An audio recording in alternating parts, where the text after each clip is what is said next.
yang dekat dengan Allah Subhanahu wa Ta'ala. Ini merupakan nikmat yang tidak diberikan oleh Allah kecuali kepada orang-orang yang dicintai Allah Subhanahu wa Ta'ala. Di saat ini kita memperingati haul daripada guru besar dari pondok pesantren ini.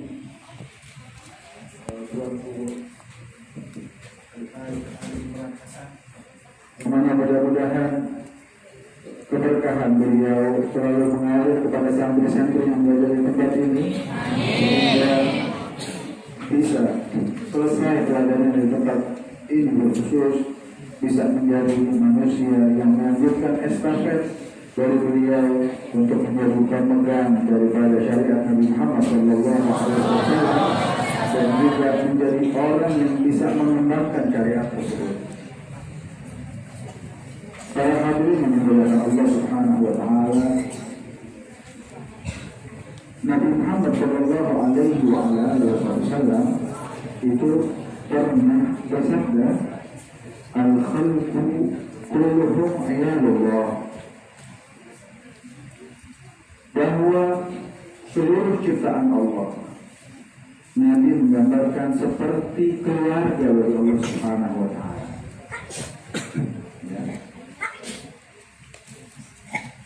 Kalau kita pikirkan di rumah tangga, semisal ada seorang ayah yang menjadi kepala rumah tangga dan juga anggota rumah tangga, ada ibu, ada anak-anaknya, ya. Coba kita lihat di rumah tangga tersebut bagaimana kira-kira keadaan anggota rumah tangga dengan kepala rumah tangga. Pasti mereka begitu tergantung dengan kepala rumah tangganya. Segala kebutuhan yang dibutuhkan pasti diberikan oleh kepala rumah tangga tersebut untuk anggota rumah tangga. Allah memberikan nikmat kepada kita sehingga kita mampu menelaah, karena mungkin kalau diberikan dengan contoh kalimat-kalimat yang lain kita tidak mampu menelaahnya. Nabi bilang, semua makhluk ini merupakan ciptaan Allah yang hanya butuh kepada Allah Subhanahu wa Ta'ala. Dan Nabi melanjutkan hadisnya, "Fahabbahum ilallah anfa'ahum bi'ayali." Maka dari seluruh makhluk tersebut, ya, dari seluruh manusia yang diciptakan Allah Subhanahu wa Ta'ala, yang paling disuka dan dicintai Allah adalah yang paling banyak bisa memberikan manfaat kepada manusia yang lain. Berikan manfaat kepada manusia yang lain. Sehingga sejak dahulu, bahkan sebelum datang agama Islam ini, kebaikan tetap menjadi kebaikan kapanpun dan dimanapun. Adab akhlak yang baik tetap menjadi bagian adab akhlak yang baik kapanpun dan dimanapun. Nabi Muhammad SAW ketika baru datang malaikat Jibril memberikan wahyu yang pertama kali di Gua Hira, beliau berada di dalam ketakutan yang amat sangat. Hingga beliau pulang berlari ke rumah, beliau bilang dengan Khadijah, "Zammilun, minta selimutin saya, tutup saya." Menunjukkan ketakutan yang begitu besar dari Nabi Rasulullah atas beban yang diberikan Allah Subhanahu wa Ta'ala kepada beliau. Keesokan harinya, beliau bercerita dengan Sayyidatina Khadijah apa yang terjadi. Sampai beliau katakan, "Saya takut menjadi binasa karena amanat beban yang diberikan Allah." Lihat apa yang dikatakan Sayyidatina Khadijah. Dia katakan, "Kamu tidak akan dibinasakan. Ini merupakan kemuliaan bagi kamu. Ketika kamu mendapatkan ini bukan untuk binasa. Apa sebabnya?"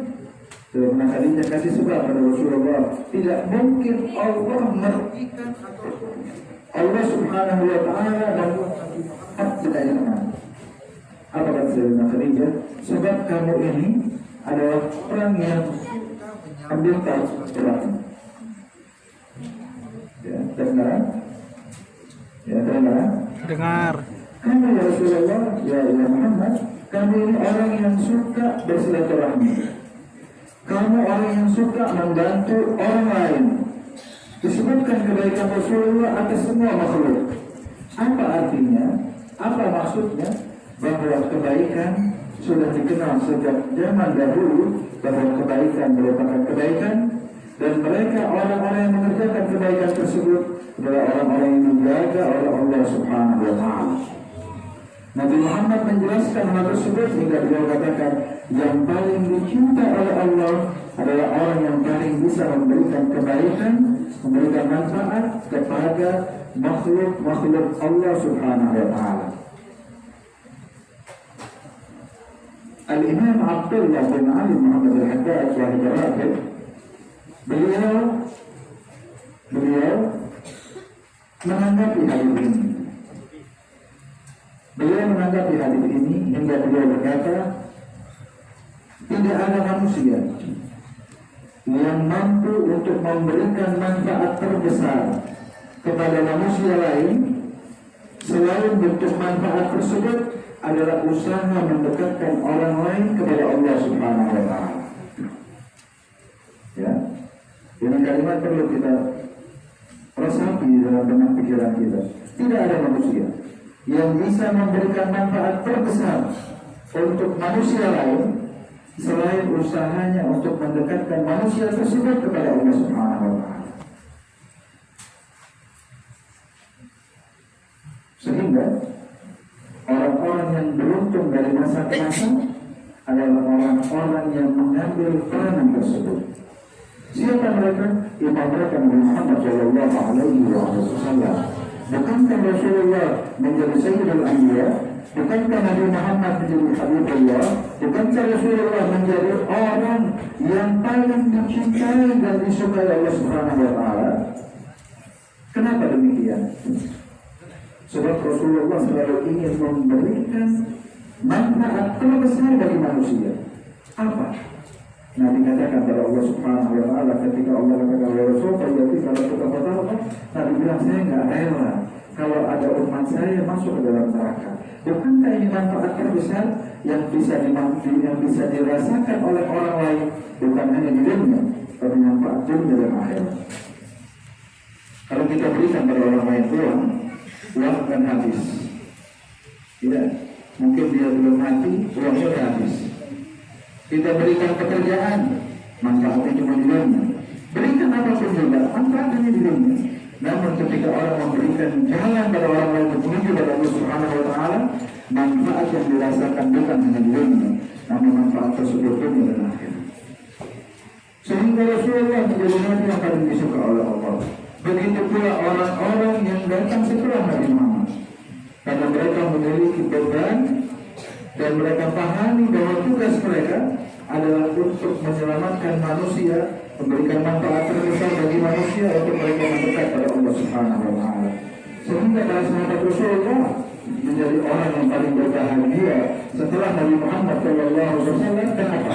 Karena Allah janjikan buat mereka surga Allah Subhanahu wa Ta'ala, wa qulna bi'alaihi husna, semua dijanjikan surga oleh Allah Subhanahu wa Ta'ala.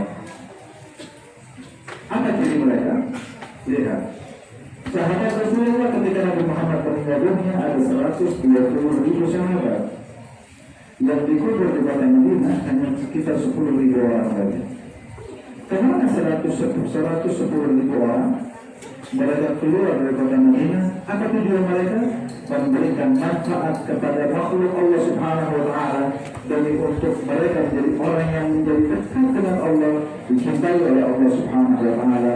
Tidak ragu dan tidak membingungkan kalau Allah katakan bahwa kullan wa'adallahu husna, semua dijanjikan surga oleh Allah Subhanahu wa Ta'ala. Para hadirin yang dimuliakan Allah, maka datanglah dari masa ke masa, dari waktu ke waktu, orang-orang yang mengambil peranan tersebut, dan sampailah kita di tempat ini, di depan mata kita melihat bagaimana pendiri daripada pesantren ini, beliau dengan niat yang besar, dengan niat yang tulus, dengan niat yang agung. Syekh Ali Imran Hasan ini beliau buatkan tempat pendidikan ini. Untuk apa? Untuk mendekatkan manusia kepada Allah Subhanahu wa Ta'ala. untuk memberikan manfaat terbesar bagi manusia yang bisa dia rasakan manfaat tersebut di dunia, di barzakh, di akhirat, sampai dia berkumpul dengan Nabi Muhammad sallallahu alaihi wasallam. Maka dari itu tugas kita ketika kita berada di tempat yang semacam ini, ambil pelajaran terbesar. Siapkan diri kita untuk menjadi pengganti dari guru-guru kita yang ada. Semua kita yang ada di sini. Kita yang ada di sini. Setiap dari kita punya tanggung jawab besar untuk menjadi pemberi manfaat terbaik untuk manusia di mana mereka berada. Setiap dari kita untuk mengambil dia satu orang dari guru kita, ya, dari Syekh Ali Imran Hasan, satu orang. Berapa jadi anaknya? Sekarang berapa dari sini? Di sini aja 900 orang. Di cabang-cabang lain berapa totalnya? 21. Ada 2.000, 3.000. Ya, dari satu orang beliau bisa ngasih manfaat sampai 3.000 orang. Saya mau tanya, kira-kira bagaimana keadaan beliau di luar sana? Bagaimana beliau di dalam? Sungguh hal tidak orang semacam itu. Maka dari itu, keuntungan ini jangan sampai kita sia-siakan. Pertama, kuatkan ikatan kita dengan orang-orang tersebut. Hormati mereka. Ikatkan diri kita dengan mereka. Apa tandanya kalau kita punya ikatan dengan mereka? Bukan kita dengan guru kita sungkan-sungkan, tapi di belakangnya kita tusuk dari belakang guru kita. Ya, bukan dengan guru jalannya mundur-mundur, tapi di belakang kita katai guru kita. Ya, ikatkan, tundukkan hati kita kepada mereka, karena kita melihat keagungan Rasulullah SAW pada diri mereka. Ini yang bakal membuat kita terikat dengan orang-orang tersebut. Dan sesuai dengan apa yang difirmankan Allah, ya ayyuhallazina amanu ittaqullaha wa kunu ma'as-shadiqin. Takwa pada Allah, kata Allah. Bagaimana caranya? Jadikan kamu selalu bersama orang-orang yang memiliki kesungguhan pada Allah. Mereka para salihin, mereka orang-orang yang dipengaruhi dan tidak terdekat pada Allah Subhanahu wa taala. Lalu selanjutnya niatkan benar-benar dengan niatan yang besar pada hari ini, bahwa kita menjadi orang yang siap untuk mengambil beban ini, mengambil estafet ini, menjadi orang yang nantinya bisa memberikan manfaat kepada orang lain untuk manfaat terbesar di dunia dan juga di akhirat. Kapan kita mulai hal itu? Mulai dari sekarang. Mulai dari sekarang. Saya ingat beliau Omar mengajar pada kita. Beliau bilang kita ini mesti bisa. Ya, beliau contohkan dalam hal mencari. Allah bilang dalam Al-Quran bahwa ciri orang-orang yang dibanggakan Allah, ciri mukmin, ya, mengerjakan dan mengeluarkan zakatnya. Ya, kata Allahnya dan Rasulullah sudah dipanggil sampai akhir ayat, ayat 2. Cerita tentang mukmin bagaimana? Di antaranya dia sering senang untuk berbagi melalui harta dia. Kalau kan cerita terus bilang, kan kita ini santri, duitnya nggak ada, ya. Tapi kita pengen ngasih manfaat kepada teman-teman kita. Lalu beliau bilang, gampang. Kan suka ada tuh orang jual tisu kecil yang isinya 10 lembar. Berapa harganya? 1.000, 2.000, 1.000. Isinya di dalam ada 10 lembar. Kalau temannya lagi flu, kan, atau lagi bersin atau apa, cepat-cepat kasih. Apa niatnya? Kita ingin memberikan manfaat kepada teman kita dengan tulus, dengan apa yang kita mampu. Karena mungkin saja dengan hal yang sekecil itu, kalau kita ikhlas dan dengan niatan yang besar, Allah jadikan kita sebagai orang-orang yang kita pasangkan hati-hati kita untuk menjadi orang-orang pengganti dari guru-guru kita tersebut, dan kita pun menjadi orang yang bisa memberikan manfaat besar pada orang lain. Dari hal yang kecil. Ya, ada teman kita sakit, berikan manfaat, jaga dia, tolong dia, dan lain-lain. Baru nanti ketika kita keluar dari tempat ini, kita akan menjadi orang yang sempurna untuk melanjutkan perjuangan dari guru-guru kita. Inilah yang kita ingin ambil bukan yang semacam ini. Bukan cuma belajar sehari, 2 hari, setahun, 2 tahun, 3 tahun, 5 tahun, 10 tahun, terus keluar sudah. Habis keluar, ada yang jadi tukang dagang, ya, ada yang buka warung. Boleh, bukan nggak boleh, boleh. Cuma jangan lupa untuk mengembangkan dan menunaikan kewajiban kita atas ilmu yang kita punya. Berikan ilmu tersebut agar manusia lain bisa mengambil manfaat dari kita. Dengan tujuan satu, biar Allah bisa cinta pada kita. Satu orang dari beberapa saya ini disebutkan bahwasanya ya, dahulu ada orang berziarah di kota Madinah pada Rasulullah SAW. Ketika berziarah, beliau berjumpa dengan Rasulullah. Makanya para aulia ada yang beliau bisa berjumpa dengan Nabi Muhammad secara nyata. Maka beliau minta doa, ya Rasulullah, doakan pada saya biar hati ini dibukakan oleh Allah Subhanahu Wa Taala dengan pembukaan yang sempurna. Nabi Muhammad bisa mendoakan orang itu saat itu dan pasti dijawab oleh Allah Subhanahu Wa Taala. Tapi tidak, Nabi bilang kalau mau doa itu minta kepada putra saya di Hadramaut di kota Syiban, namanya Imam Ahmad bin Umar bin Junaid. Minta sama dia. Kenapa Rasulullah tidak langsung doakan?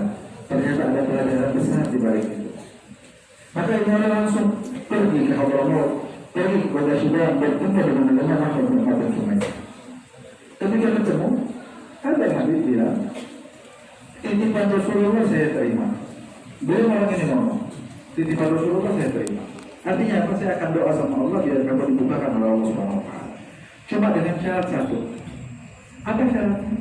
Jadikan lisan kamu selalu basah untuk kamu berdakwah hanya karena Allah Subhanahu Wa Taala. Apa maknanya? Basahkan lisan ini, ya, gunakan lisan kita dan juga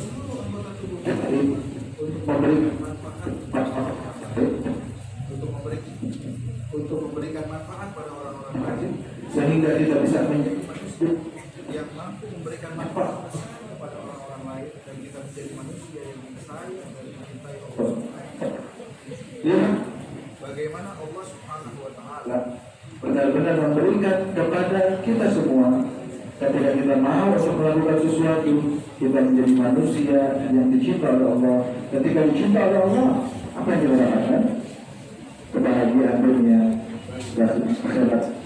Kita dapatkan oleh Allah Subhanahu Wa Taala sebagaimana yang telah dapatkan oleh para guru-guru kita semua, para syarihin, dan mudah-mudahan kebahagiaan tersebut datang pada kita semua. Amin ya rabbal alamin. Kita doakan Syekh Al-Imran Hasan, mudah-mudahan khutbah beliau menjadi khutbah yang diberikan oleh Allah Subhanahu Wa Taala. Menjadi manusia yang bisa bergembira dengan murid-murid yang ada di tempat ini, karena kita bisa menjadi pengurus yang baik bagi beliau. Amin ya rabbal alamin. Dan kita doakan guru-guru semua, ya juga Al-Ustaz Al-Haq, mudah-mudahan Allah Subhanahu Wa Taala juga semua menjadi syukur mengajar tempat ini diberikan sedekah ya rabbal alamin. Dan satu yang harus kita miliki, apa itu?